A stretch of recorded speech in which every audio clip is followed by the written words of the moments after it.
अगर आप कभी रूरल या फिर सब अर्बन जगह पर रहे हो तो आपने ऐसा सुना होगा कि हर लोकेलिटी में, हर इस छोटे जगहों पर एक भूत की कहानी काफ़ी फेमस होती है, यूजुअली किसी भटकती आत्मा की।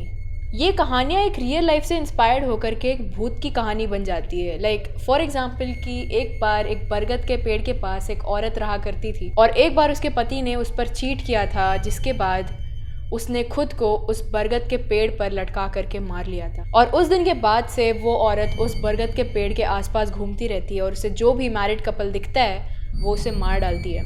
ऐसी कहानियाँ आपने काफ़ी सुन रखी होगी। भूतिया पेड़, भूतिया नदी, भूतिया वाटरफॉल, भूतिया घर, ये सारी चीज़ें हैं, इसको हम अर्बन लेजेंड्स कहते हैं।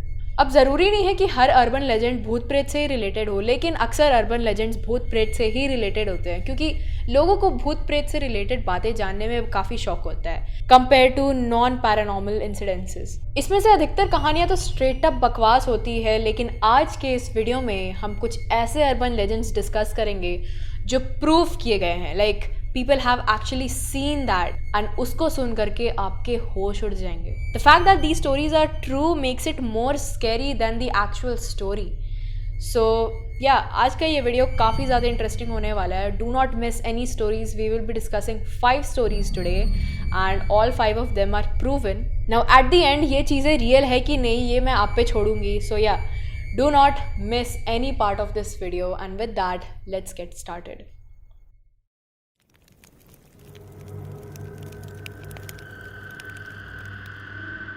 Tarzan the wonder car movie तो आप सबने ज़रूर देखी होगी, लेकिन अगर मैं ये बोलूँ कि Tarzan exists in real life to.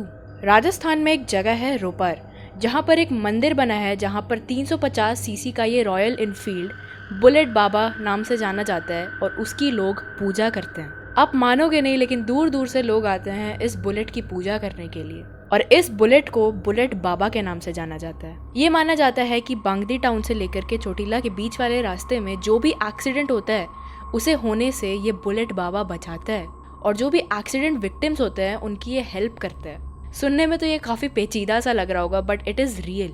ये बुलेट वहाँ के रहने वाले लोगों के लिए एक पहरेदार का काम करता है, और इस रास्ते से जो भी गुजरता है, इस मंदिर से जो भी गुजरता है, वो हमेशा उतरकर इस बुलेट की दर्शन ज़रूर करते हैं। अब इस बुलेट बाबा द सेवियर के पीछे एक कहानी है जो इसे बुलेट बाबा बनाती है।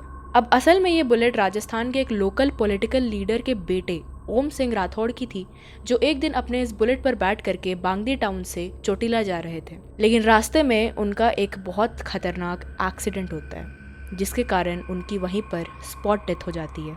अब जब इस बाइक को पुलिस स्टेशन लाया गया और इस केस के बारे में बाकी इन्वेस्टिगेशन की गई, उस दौरान अचानक से ये बाइक पुलिस स्टेशन से गायब हो गई।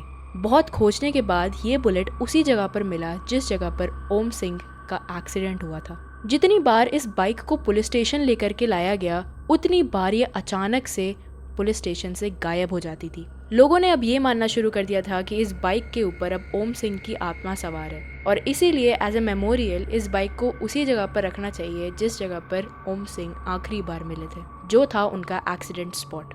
उस जगह पर एक छोटा सा मंदिर बनाया गया और तब से इस जगह में इस बाइक की पूजा की जाती है। इस जगह के रहने वाले लोगों का ये तक दावा है कि रात में ये बाइक बिना किसी ड्राइवर के खुद ब खुद इस मंदिर से निकल जाती है। ये आसपास घूमते रहती है ताकि अगर किसी का भी एक्सीडेंट हो तो वो इसे फ़ौरन बचा पाए। गांव में रहने वाले एक आदमी ने ये तक दावा किया था कि एक बार उनका एक्सीडेंट एक ट्रक से हुआ था और वो काफ़ी ज़ख्मी हालत में रोड पर पड़े थे। हालांकि उन्हें काफ़ी गंभीर चोटें तो नहीं आई थी, लेकिन उस दौरान ओम सिंह ने आकर के उनकी जान बचाई।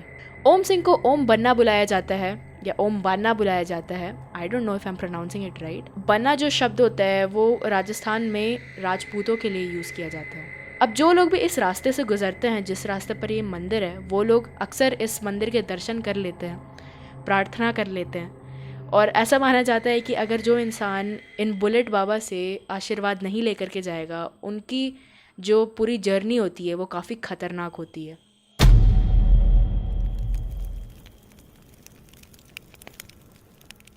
Trust me, Annabelle, the boy, Chucky, Tata Vichu, these are nothing in front of our girl, Okiko.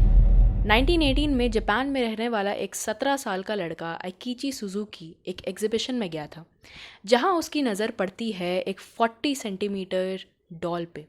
ये डॉल काफ़ी प्यारी दिख रही थी। उसने किमोनो पहन रखा था, उसके बाल काले थे, शोल्डर लेंथ थे और ओवरऑल ये डॉल एक प्रॉपर जापानीज़ डॉल की तरह दिख रही थी। और आइकीची को ये डॉल अपनी बहन के लिए काफ़ी ज़्यादा पसंद आई। उसने बिना कुछ सोचे समझे इस डॉल को अपनी 2 साल की बहन के लिए खरीद लिया। आइकीची अपने घर आया और इस डॉल को अपनी बहन को दे दिया। उसकी बहन को ये डॉल काफ़ी पसंद आया। आइकीची की बहन का नाम ओकीकू था और घर आते के साथ ही उसने ओकीकू को ये डॉल दे दी। उस वक्त के बाद से ओकीकू इस डॉल से बिल्कुल अलग नहीं होती थी। सोते, जागते, खाते, खेलते, कहीं पर भी जाती, वो अपने साथ इस डॉल को हमेशा रखती थी। वो उसकी बेस्ट फ्रेंड बन चुकी थी। लेकिन बस 1 साल बाद ओकीकू को येलो फीवर नाम की बीमारी हो गई, जिसके कारण वो ज़्यादा दिन नहीं जी पाई। She was just 3 years old when she passed away.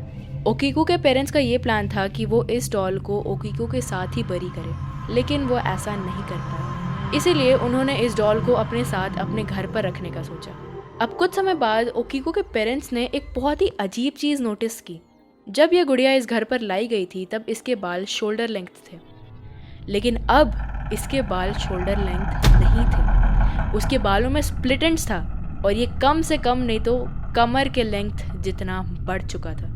पहले तो ओकीकू के पेरेंट्स काफ़ी शॉक हो जाते हैं, लेकिन बाद में वो इस चीज़ को इग्नोर कर देते हैं। लेकिन अब धीरे धीरे घर में पैरानॉर्मल एक्टिविटीज़ भी होनी चालू हो गई, जैसे अजीब अजीब आवाज़ें आना, दरवाज़ा पीटना, लाइट्स का फ्लिकर होना।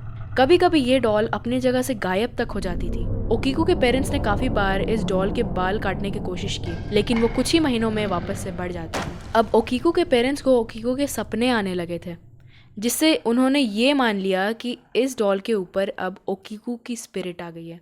जिसके बाद उन्होंने अब इस डॉल को अपने घर पर और नहीं रखना चाहा।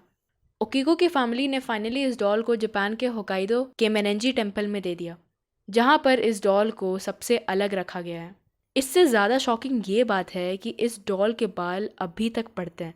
हर साल इस डॉल के बाल काटे जाते हैं और हर साल इस डॉल के बाल अपने आप बढ़ जाते हैं। इसके बालों को फोरेंसिक रिसर्च के लिए भी भेजा गया था, जिससे ये पता चला कि ये बाल एक्चुअली किसी इंसान के हैं। अब एक और शॉकिंग बात ये है कि जैसे जैसे साल बीतते जा रहे हैं, ओकीकू का मुंह भी धीरे धीरे खुलता जा रहा है। उसके दांत विजिबल हो रहे हैं। उसकी बालों की ग्रोथ तेज़ी से बढ़ती चली जा रही है। And this is very creepy. So what do you think of Okiku? The fact that इसके बाल हर साल बढ़ते हैं, इट्स स्कैरी इन इटसेल्फ। मतलब सोच के ही डर लगता है। हर साल इसके बाल काटे जाते हैं, फिर भी इसके बाल बढ़ जाते हैं। I mean, and it still exists. इसका जो मुंह है वो हर साल धीरे धीरे फूलता जा रहा है। इसके बेबी टीथ्स देखने को मिल रहे हैं। फोरेंसिक में जब इसके बालों का सैंपल भेजा गया था तो पता चला कि ये जो बाल हैं ये किसी ह्यूमन के हैं, एंड दैट प्रूव्स कि इसके अंदर ओकीकू की आत्मा है। I don't no, I mean this sound scary, this looks scary, this gives me chills.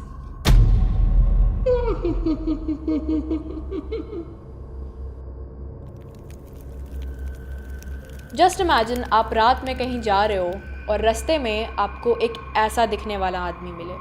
I will shit my pants. Pennsylvania में माना जाता है कि चार्ली, एक बिना चेहरे वाला आदमी जिसका सिर्फ एक हाथ है, वो रात को सड़कों पर घूमता है।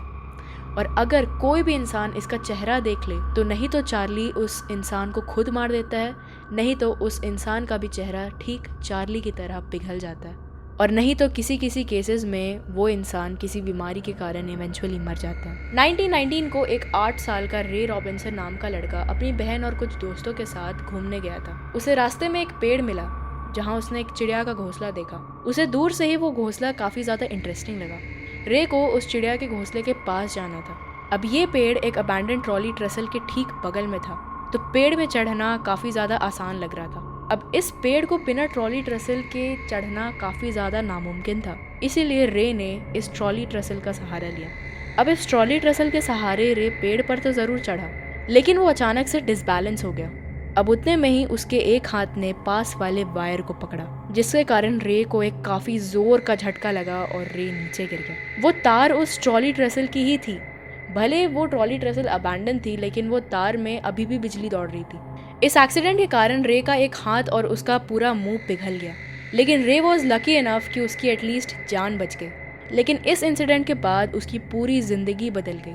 उसके ऐसे अपीयरेंस के लिए पड़ोसी तो क्या, उसके खुद के माँ बाप उसे काफ़ी बुरी तरीके से ट्रीट करने लगे। रे को अलग खाना दिया जाता था, उसे सबसे अलग रखा जाता था, उसका एक सेपरेट रूम था जहाँ से उसे निकलना अलाउड नहीं था, specially during the day time. इस कारण से रे के अंदर इनसिक्योरिटी बढ़ती चली गई और वो अपने रूम में सारा टाइम बुक्स पढ़ने और टीवी देखने में बिता देता था। अब उसके पास बाहर जाने का सिर्फ एक टाइम था, वो था रात का समय। अब क्योंकि रे ज़्यादा बड़े पब्लिक स्पेसेस में तो नहीं जाता था, लेकिन वो अक्सर छोटे मोटे दुकानों में जाकर के बियर पिया करता था। उसे अकेले देख करके काफ़ी लोग डर जाते थे, लेकिन कुछ लोग उसके साथ काफ़ी बुरा बर्ताव भी करते थे। लाइक उसके बॉटल में यूरिनेट कर देना, उसे मारना पीटना, शहर की दूसरी ओर जा करके उसे छोड़ देना, ये सब टॉर्चर उसे रोज़ दिन सहना पड़ता था। इसीलिए रे बहुत ही अलग रहता था। वो काफ़ी सीक्रेटली घर से निकलता था, वो ये देख लेता था कि आसपास कोई लोग हैं तो नहीं, और उसके बाद ही वो अपने घर से निकलता था। इन सब से ट्रॉमेटाइज होकर के चार्ली अपने साथ एक गन कैरी करता था to protect himself as a self defence. वो किसी को हर्ट नहीं करता था। इससे पहले कि कोई उसे डरा पाए वो खुद ही दूसरों को डरा देता था। और यहीं से शुरू होती है चार्ली नो फेस की कहानी। चार्ली की डेथ एक नेचुरल कॉज के वजह से हुई थी और अब वो इस दुनिया में नहीं है।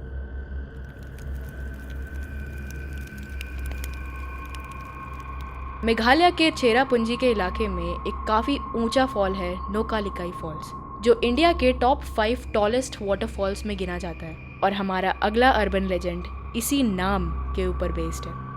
बहुत पहले इस फॉल के आसपास एक छोटा सा गांव हुआ करता था, जहां पर लिकाई नाम की एक औरत अपनी इन्फेंट बेटी के साथ रहती थी। उसका अकेले इस छोटी बच्ची के साथ घर चलाना काफ़ी मुश्किल था। She was struggling, she was a single mother, and उस टाइम के हिसाब से सबसे बड़ी बात कि वो एक विधवा थी। लेकिन कुछ समय बाद उसने दूसरी शादी कर ली इस होप में कि अब वो काम पे ध्यान दे पाएगी। लिकाई की शादी एक हाउस हस्बैंड से हुई। उसका जो पति था वो हाउस हस्बैंड था, वो घर संभालता था और लिकाई दूसरी तरफ काम पे जाती थी। और उसके बाद उसका हस्बैंड घर के कामकाज पे ध्यान देता था और उस बच्ची की देखभाल करता था। लेकिन लिकाई के पति को ईगो प्रॉब्लम्स थी। उसे ये बात बहुत खटकती थी कि एक तरफ लिकाई जो कि एक औरत है, वो औरत होकर के बाहर के काम करती है, घर संभालती है, घर चलाती है, और उसका जो हस्बैंड है जो कि एक आदमी है, उसे एक आदमी होकर के घर संभालना पड़ता है। वही औरतों वाले काम, and cherry on the cake, बच्चा संभालना पड़ता था उसे। लेकिन अपनी पत्नी को सपोर्ट करने के अलावा वो सारे काम करता था, जलता था। अब like every other normal day लिकाई अपने काम से घर वापस आई और फ्रेश होकर के वो डिनर के लिए बैठी। उसे अपनी बेटी कहीं दिखी नहीं, वो सो गई होगी ये सोच करके उसने खाना शुरू किया। उसके पति का बिहेवियर उस टाइम पर थोड़ा अनयूजुअल सा था, लेकिन ये सब नज़रअंदाज करते हुए लिकाई ने खाना स्टार्ट किया। खाना खाते खाते खाने में उसे अचानक से अपनी बेटी की छोटी सी उंगली दिखी। वो शॉक होकर के वहाँ से उठी, वो अपनी बेटी को खोजने लगी। उसके पति ने उसको बताया कि जो अभी वो खा रही थी वो और कोई नहीं, उसकी खुद की बेटी थी। उस आदमी ने उस छोटी सी बच्ची को टुकड़ों में काट करके उसको पका करके उसकी माँ को ही खिला दिया। ऑफ कोर्स लिकाई को इसके बाद बहुत बड़ा सदमा लगा, वो इसे नहीं झेल पाई।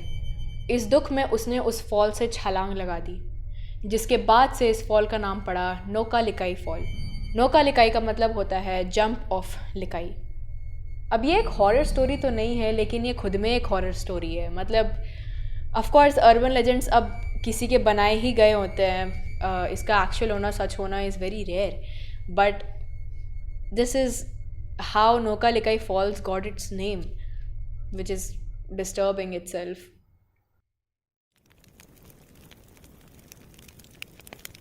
We all know that old patriarchal society जो कि पूरी दुनिया में था बाय द वे। वही कोरिया में भी औरतों का मेन पर्पस होता था to serve their men and their family. लेकिन dying a virgin was equal to life being meaningless.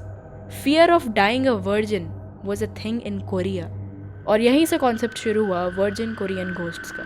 ऐसा माना जाता है कि अगर कोई भी वर्जिन लड़की की मौत होती है तो उसकी सोल ईविल स्पिरिट्स में बदल जाती है और वो जिंदा वर्जिन लड़कियों की बॉडी को पोजेस कर लेती है। उसके बाद उन लड़कियों की हालत इतनी बुरी हो जाती है कि ना तो उनकी शादी हो पाती है और ना वो ढंग से जी पाती है। मतलब इन घोस्ट्स का ये मोटिव होता है कि मेरी शादी नहीं हुई थी तो तुम्हारी शादी भी नहीं होगी। ये घोस्ट यूजुअली सफ़ेद कपड़ों में होती हैं, जिनका स्किन काफ़ी पेल होता है और होठ एकदम लाल। उनके बाल सीधे मुंह के ऊपर बिखरे होते हैं। ये स्पिरिट्स यूजुअली अबैंडन बिल्डिंग्स या हॉस्पिटल्स में पाए जाते हैं। अब अगर किसी भी कारण से एक वर्जिन लड़की की मौत हो जाती है तो उसे आफ्टर लाइफ के इस ईविल साइकिल से बचाने के लिए उसके बॉडी के पास में एक छोटा सा पुतला रखा जाता है ताकि उनकी आत्मा इस ईविल साइकिल से बच पाए और उनकी आत्मा पीसफुली हेवन में चली जाए। तो ये थी आज की 5 फेमस अर्बन लेजेंड्स जिसको सच कंसिडर किया जाता है। These are considered true. आज की डेट पर लोग इसे मानते हैं, फॉलो करते हैं and many people believe it. मुझे आपकी राय जाननी है, आपको इनमें से कौन सा सच लगता है, कौन सा झूठ। चार्ली नो फेस वाली कहानी तो सच है ही because Charlie was a real person, he was Ray Robinson, he was a real man.